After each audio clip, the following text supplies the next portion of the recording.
आयत नंबर 128, 129 और सेम उसी तरह 146, 147 है, तो दोनों पैगंबरों के ही जिक्र ये हमने पढ़ चुके हैं कि इसमें एक मुनफरिद बात थी थोड़ी सी, तो मैं वो आपको हाईलाइट करवाना चाहती हूँ।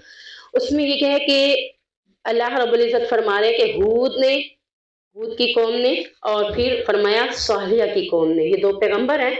इन दोनों पैगंबरों की कौमों ने सबसे पहले क्या किया? अतबनूना बिकुल्ली रीन आयतन ताबसून, क्या तुम हर ऊँची जगह पर बतौर खेल तमाशा यादगारें बनाते हो और तुम मजबूत महल बनाते हो, शायद कि तुम हमेशा यहीं रहोगे। यानी इन ही कौमों से महल पत्थर तराश कर घर बनने शुरू हुए थे, उससे पहले ये घर नहीं बनाए जाते थे। झोंपड़ियाँ जिस तरह की जिंदगियां भी तो आरजी जिंदगी है, कलील सी जिंदगी है, बस वो ऐसे मुसाफिरों की तरह बसर कर जाते थे। तो यहाँ बताया कि हूद अलैहिस्सलाम ने अपनी कौम से कहा भी सही कि अल्लाह ने तुम्हें मजबूत बनाया है, तुम बहुत ताकतवर कौम हो, तो अब उसका मकसद ये नहीं है कि तुम मजबूत महल बनाओ, क्या तुम इसमें हमेशा रहोगे? यानी इतने मजबूत महल बना रहे हो जैसे कि तुम इसमें हमेशा रहोगे। तो मकसद क्या था कि अपने टाइम को, अपने वसाइल को ज़ाया ना करो। यानी जब मजबूत महल बनेंगे तो 2 चीज़ें ज़ाया होंगी, वक़्त भी और उसके साथ वसाइल भी। तो तुम ये सोच कर बना रहे हो क्या तुम इसमें हमेशा रहोगे, या तुम्हारी सोच ये होती है कि आने वाली हमारी औलादें इसमें इसमें चलो उनके लिए आसानी होगी। अल्लाह कहता है मैं तुम्हें दे सकता हूँ, क्या तुम्हारी औलादों को नहीं दे सकता? ये चीज़ आज मुआशरे के अंदर हमने भी देखी है। हम क्या करते हैं? हमें अल्लाह ने दिया है तो हम कहते हैं चलो भाई बच्चों के लिए ये भी कर लें, ये भी कर लें, ये भी कर लें। हमने गुमान क्या किया कि क्या हमारा रब हमारे बच्चों को नहीं देगा? हमें ये उम्मीद रखनी चाहिए कि जो रब मुझे दे रहा है वो मेरे बच्चों के भी मुस्तकबिल को बनाएगा। हम अपने साथ-साथ अपनी ख्वाहिशों को मारकर अपने बच्चों का भी मुस्तकबिल बना रहे होते हैं। अपनी ख्वाहिशों में क्या है? अल्लाह ताला ने आपको माल दिया, अल्लाह के रास्ते में खर्च करें, वही तो आपका असल है। उसमें खर्च करने की बजाय क्या करते हैं? बच्चों के मुस्तकबिल को सोचना शुरू कर देते हैं, और उसको मुस्तकबिल को अगर कहते हैं हम ना सोचेंगे तो कौन सोचेगा? जब हम सोचेंगे तो फिर अल्लाह रब्बुल इज़्ज़त उनके बारे में नहीं सोचेगा। अल्लाह रब्बुल इज़्ज़त क्या कहता है? आप अपने आप को भी, अपने बच्चों को भी किसके सुपुर्द कर दो? हस्बी अल्लाह। ये कहकर अल्लाह के सुपुर्द कर दो कि मुझे भी अल्लाह काफ़ी है, हस्बुनल्लाह, और मेरी औलाद को भी अल्लाह काफ़ी है। तो अल्लाह उनके लिए भी ज़रूर मामलात को बेहतरीन करेगा। तो ये सोच उनकी थी, और फिर उसी तरह सालिहा की कौम ने भी क्या किया? तुतरकूना फीमा हाहुना आमिनीन, क्या तुम्हें यहाँ की चीज़ों में पुरअमन छोड़ दिया जाएगा? यानी तुम जो इतने बड़े-बड़े महल, बागों और चश्मों और खेतों और खजूरों की ये सब चीज़ें बनाना शुरू कर दी हैं, एक दूसरे की देखा-देखी, तो क्या तुम समझते हो कि तुम हमेशा यहीं रहोगे और पुरअमन रहोगे? ऐसा नहीं है। और कयामत की निशानियों में से भी ये निशानियाँ हैं कि सऊदीया के लोग यानी अरब लोग जो चरवाहे थे, जो रेवर को चराया करते थे, जिनकी गुज़र-बसर बड़ी नॉर्मली सी थी, तुम जब देखो कि ये अरबी चरवाहे बड़ी-बड़ी इमारतें बनाने में और एक-दूसरे से आगे बढ़ने में सबकत ले जाएँगे, तो समझना कयामत करीब है। अब आप देख लें कि हर अरबी एक से दूसरी तरह, यानी एक ने इमारत बनाई है, उसकी कोशिश की मैं उससे भी बड़ी इमारत बनाऊँ। अभी हाल में ही हम सुन रहे हैं कि एक और इतनी बड़ी इमारत तैयार हो रही है, जो सऊदीया में अभी तक इस तरह की कोई इतनी बड़ी इमारत नहीं थी। हम वैसे भी देखते हैं सऊदीया में तो इतनी बड़ी-बड़ी इमारतें हैं, इतनी मंजिलें हैं, तो और उसके बावजूद ये हाल है। तो फरमाया नबी करीम सल्लल्लाहु अलैहि वसल्लम ने, तुम समझना कि उस वक़्त कयामत तुम्हारे करीब है। तो अब कयामत करीब है, लेकिन हम फिर भी अपनी तैयारियों में नहीं लगे हुए। अल्लाह ताला हमें अपनी आखिरत की तैयारी करने वाला बनाए। आयत नंबर 218, अल्लज़ी यराका हीन तक़ूम व तक़ल्लुबका फ़िस्साजिदीन। आपको देखता है जब आप अकेले नमाज में कयाम करते हैं, और आपकी नक्लो हरकत को सजदा करने वालों में भी देखता है। यानी यहाँ अल्लाह रब्बुल इज़्ज़त ने इंसान को खुशू सिखाया है।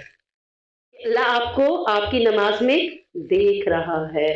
एहसान क्या है? हदीस के अल्फाज हैं, नबी करीम सल्लल्लाहु अलैहि वसल्लम ने पूछा एहसान क्या है? सहाबा ने कहा हम नहीं जानते। अल्लाह के नबी ने फरमाया एहसान ये है कि गोया तुम अल्लाह को देख रहे हो, ये कैफियत बना लो, या फिर ये नहीं बनती तो ये कैफियत बना लो कि अल्लाह तुम्हें देख रहा है।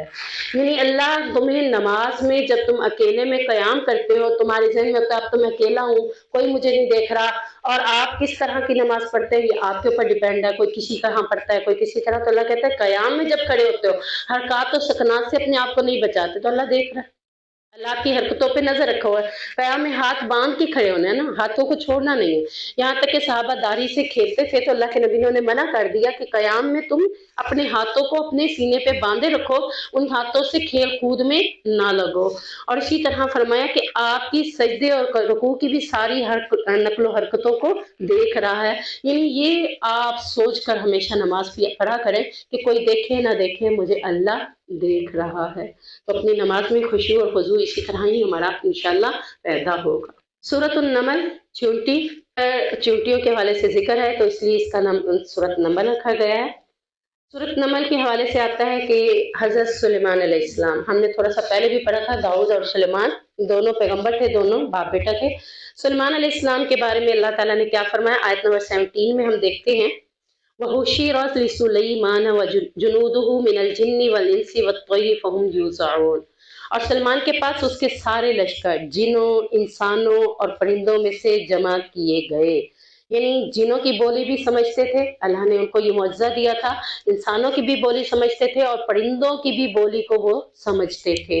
हम तो नहीं समझते लेकिन वो समझते थे क्योंकि अल्लाह ने उनको ये मुआवजे अता किए थे और ये सारी चीज़ें उनकी क्या कर दी थी, ताबिया भी कर दी थी।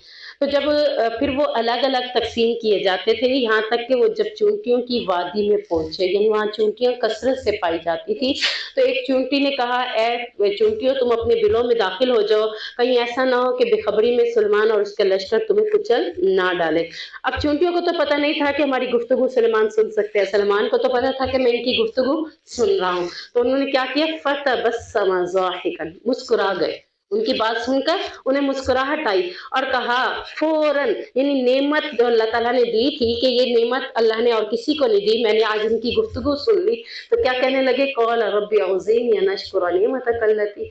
और वैसे भी ये दुआ जो है हमें कसरत के साथ पढ़ना चाहिए, रब्बी औज़िनी से, क्या मेरे रब मैं तेरी इस नेमत का शुक्र करूं जो तूने मुझ पर और मेरे वालिदैन पर इनाम की है, और इस बात की भी कि मैं ऐसे नेक काम करूं जो तू पसंद करे और मुझे अपनी रहमत से अपने नेक बंदों में दाखिल कर दे। तो ये दुआ है। थोड़ी सी इससे चेंज दुआ 26वें पारे में भी है। हाँ जी, उसमें ना औलाद के हवाले से भी आ जाता है, ठीक है ना?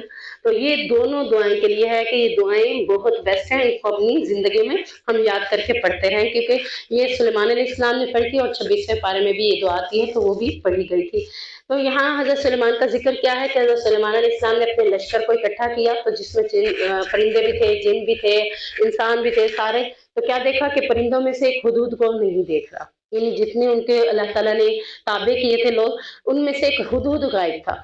हुदहुद के बारे में उन्होंने क्या कहा कि मैं उसे ज़रूर सख्त सज़ा दूँगा, ये ज़िबह करूँगा अगर वो मेरे पास अपने गायब होने की कोई दलील वाज़िया लेकर ना आया। अगर तो उसकी दलील मुझे सही लगी कि क्यों गायब था, तो फिर तो उसे कोई सज़ा नहीं मिलेगी। अगर उसकी दलील जो उसने दी कि मैं इसलिए गायब था और मुझे ना लगी, तो मैं उसको सज़ा दूँगा। और फिर अल्लाह रब्बुल इज़्ज़त ने उसके बारे में क्या फरमाया कि हुदहुद कहाँ था? हुदहुद एक ऐसी बस्ती में चला गया था जिस बस्ती के लोग सिर्फ सूरज की परस्तिश किया करते थे, और उस बस्ती के ऊपर बादशाह कौन थी? एक औरत थी जिसका नाम बल्कीस था। वो सूरज की इबादत करते थे, तो ये खबरें लेकर वो हुदहुद आया और कहा, ए सुलेमान, मेरी गैर हाजिरी की वजह ये थी कि मैं एक ऐसी बस्ती में गई जहाँ पर सूरज की इबादत कर रहे थे और वो कौम जो थी उसकी सरबराह जो थी वो एक औरत यानी बल्कीस है।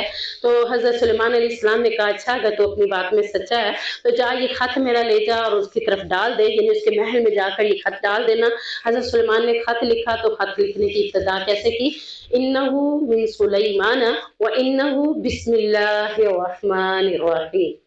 कुरान में एक जगह पर सूरत में बिस्मिल्लाह नहीं है, कौन सी सूरत? तौबा, ठीक है ना?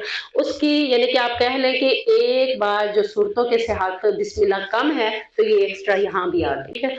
बहरहाल ये खत लिखने का, तहरीर लिखने का अंदाज है जो कि नबी करीम सल्लल्लाहु अलैहि वसल्लम का भी यही अंदाज होता था कि किसकी तरफ से है ये तहरीर, पहले वो लिखना है और फिर किसके नाम से शुरू कर रहे हैं? अल्लाह के नाम से शुरू कर रहे हैं।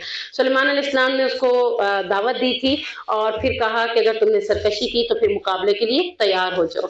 तो इधर बिल्कीस ने अपनी कौम को इकट्ठा किया और उसको कहा, सारी बातें बताई कि ऐसे ऐसे मेरे पास मामला है, मैं भी समझती हूँ कि शायद कि वो ज्यादा जोरावर है, तो आप बताएं कि क्या करते हैं। फिर भी मैं ऐसे करती हूँ, हदिया भेज कर देखती हूँ। हदिया अगर उसने कबूल कर लिया तो ठीक है, फिर तो हम देखेंगे वो हमारे साथ चलेगा। अगर हदिया कबूल ना हुआ तो फिर उसके बाद कोई और प्लानिंग करेंगे। हजरत सलमान के पास जब उन्होंने हदिया के लिए हरकारे को दोहराए, हदिया लेकर जब वो पहुंचे तो हजरत सलमान ने कहा, तो मुझे तो इससे भी ज्यादा मेरे रब ने अता कर दिया है, तो मुझे इन हदियों की जरूरत नहीं है। या तो ईमान ले आओ, ईमान नहीं लाते तो हम अपने लश्कर लेकर तुम्हारी तरफ आ रहे हैं, ये पैगाम जाकर अपनी मलका को दे दो। हज़रत सलमान कहते हैं कि मुझे उम्मीद थी कि ये पैगाम लेकर जाएँगे, और इस पैगाम के बाद थोड़े से मुझ तक खबरें जो पहुँची वो यही थी। खबरें कैसे पहुँची? जिन्नात भी ताबे थे, परिंदे भी ताबे थे। तो वो खबरें कैसे पहुँची कि बिल्कीस ने वाक़ई इस्लाम को कबूल करने के, यानी हज़रत सलमान की दावत को कबूल करने का इकरार कर लिया था अपनी कौम के साथ। तो हज़रत सुलेमान अलैहिस्सलाम ने अपने लोगों से कहा, मातहत, कि मैं चाहता हूँ कि जिस वक़्त बिल्कीस इधर आए, उससे पहले उसका तख्त यहाँ पहुँच जाए। तो जिन में से एक जिन ने कहा था, जो बाहरी जो हक्कल था, जिसका यानी जो कर सकता था ये काम, वो उस तख्त को ले आया, और तख्त को लाने के बाद हज़रत सुलेमान ने कहा कि इस पे रंग-रोगन या इसमें थोड़ी-सी तब्दीली करो। मैं देखना चाहता हूँ कि क्या वो अपने तख्त को पहचानती है या नहीं, यानी ज़हीन व फ़तीन है या नहीं है, यानी ज़हानत का देखना था। तो जैसे ही वो पहुँची, उससे पहले उसका तख्त पहुँच चुका था। और ये कौन ले आया था? जिन्नात। आप देखिए कि हमारी भी अक्सर चीज़ें गुम हो जाती है ना, मिल नहीं रही होती, फिर बाद में मिल जाती हैं। तो होता यही है कि जिन्नात हर घर में मौजूद है, ठीक है ना? तो बहरहाल जिन्नात ने ये उसका तख्त भी लेकर आ गए, और उसका तख्त लेने के बाद फिर हज़रत सुलेमान के पास जब वो आई, हज़रत सुलेमान ने कहा कि देखो क्या तुम्हारा तख्त भी इसी जैसा है? उसने फ़ौरन कहा, इसी जैसा नहीं, यही तो मेरा तख्त है। यानी चाहे उसमें तब्दीली हुई पड़ी थी, लेकिन वो फ़ौरन समझ गई यही मेरा तख्त है, तब्दीली की गई है। अब ये उसकी ज़हानत थी। फिर हज़रत सलमान पर ईमान भी ले आई। हज़रत सलमान अलैहिस्सलाम उसको अपने महल में ले गए मुतासिर करने के लिए कि देखो तुम्हारा महल, तुम तोहफ़े भेज रही थी, और मेरा महल देखो, महल में क्या था, सारा शीशा लगा हुआ था, और शीशे के ऊपर जब वो चलने लगी तो उसे ऐसे महसूस हुआ जैसे नीचे पानी हो, लेकिन पानी नहीं था। तो उसने अपनी पंडलियों को कपड़ा ऊँचा कर लिया था, फरमाया यहाँ पानी नहीं है। ये सारी चीज़ों से मुतासिर करने के लिए थी कि अगर वो इस्लाम को कबूल कर चुकी है, तो मेरे पास भी अल्लाह का दिया हुआ बहुत कुछ है। ये सारा कुछ इसके अंदर था।